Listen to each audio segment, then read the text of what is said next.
The Baldur's Gate 3 trailer just dropped, which is peppered with numerous Easter eggs and references to explore. So here is everything we know about Baldur's Gate 3, starting with the story.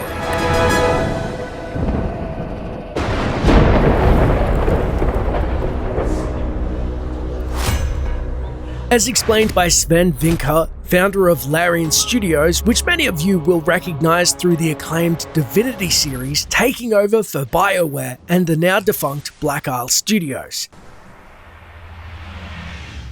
The first shot is a pan over the city of Baldur's Gate. Reportedly, this is the first time we get a glimpse of the city in a 3D render, versus the isometric maps and 2D artistry from previous games. The city itself looks as if it may have spot fires or just general mist. However, what is certain is a foreboding cloud begins to loom over the city. I think they wanted to keep this shot fairly clear just to show off the nostalgia to keep the gate recognizable. The next shot shows a soldier stumbling around an alley in the city, littered with what appears to be fallen comrades. Upon closer inspection, you can see that the knight belongs to the mercenary group, the Flaming Fist. Infamous lawkeepers, never above pestering you as a constant reminder of their authority in previous titles. I serve the Flaming Fist! The knight then begins to cough up blood and, according to Sven, is experiencing accelerated seramorphosis. A key word is accelerated, and I will break down what it means post-transformation.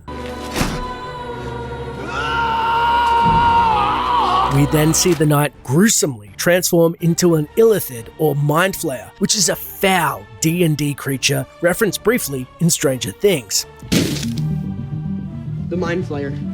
The hell is that? It's then we get a glimpse of many other fallen citizens of the city of Baldur's Gate ominously floating above, as well as some tentacles in the clouds, which, although appears to be a giant mind flayer, is actually a transport or nautiloid. This is an insanely interesting fact and tidbit, as it's like a mind flayer spaceship. Although the mind flayers were known to be industrious in the past, what we know of them is that they've been hiding in the Underdark, the layered underworld of Faerun, which basically, as you go lower into the Underdark, creatures naturally become more evil and dangerous. From the Upper Dark's Drow, for fans of Drizzt, at a more surface level, all the way down to around 10 kilometers in the depths of the Lower Dark, where you would encounter the terrifying Beholders. This means that the Mind Flayers have either resurfaced, or they are space/astral traveling between planes in an unaccounted for group from yore. So, as a recap, who are the Mind Flayers and what are they doing in Baldur's Gate? Well, the Mind Flayers themselves were tyrants, slavers, and planar voyagers. In fact, they were once a very prosperous society. They possess lethal psionic abilities and are best thought of as this sort of psychic zombie alien hybrid. Like zombies, Mind Flayers fed on brains of sentient creatures, which are mainly humanoids, and they were the only kind of nourishment that can sustain the Mind Flayers' physiology, which required hormones, enzymes, and psychic energy that only brain tissue can provide. Feeding is a euphoric experience for a Mind Flayer, as it absorbs its victims' memories, personality, and fears. It also viewed them as the ultimate form of dominance over other creatures, which they seem obsessed with. A Mind Flayer needs to consume at least one intelligent brain per month in order to remain healthy. Malnourished Mind Flayers die after 4 months of brain deprivation. The psionic energy also leaves traces of the original prey's individuality on a Mind Flayer's culture and sense of aesthetics. So what did we see happen to the Flaming Fist soldier? Well, Mind Flayers are also hermaphrodites without male or female biological sex, and once or twice in their life, they would lay a clutch of eggs which formed tadpoles, from which tadpoles hatched. The tadpoles were kept in the Elder Brain tank, where they were fed brains by caretakers and engaged in cannibalism for around 10 years. The Elder Brain also fed exclusively on tadpoles. The tadpoles that survived to maturity were put through the ceremony of seramorphosis, where they were implanted in a humanoid victim and devoured its brains, taking its place and merging with the body and transforming into a new illithid.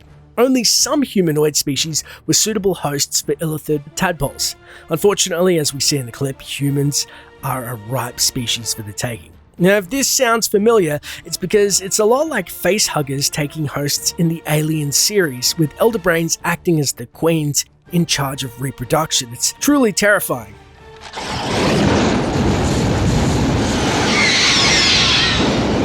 But what else also makes the mind flayers especially dangerous? In the words of the great wizard Elminster, one mind flayer sees ye, and they all see. One mind, one nasty, suspicious mind.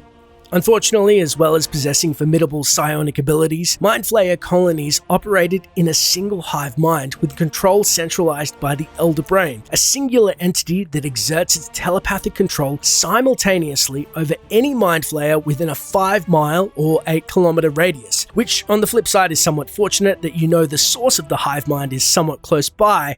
However, you have to get to it and it may be underground. The questions we're left from the trailer are the following.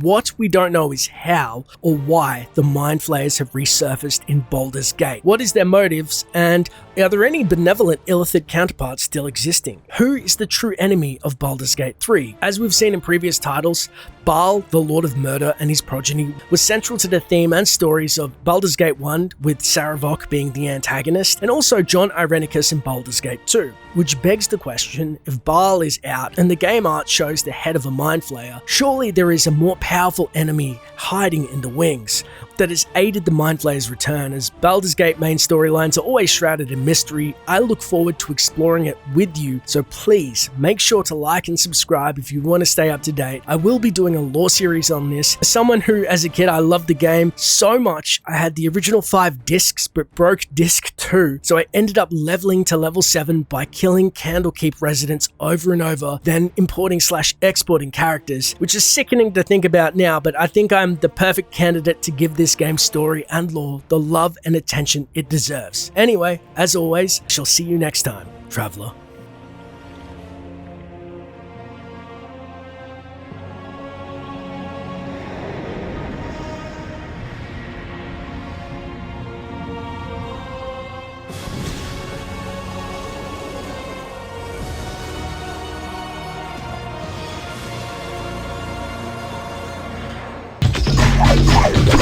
Boom! He rolls!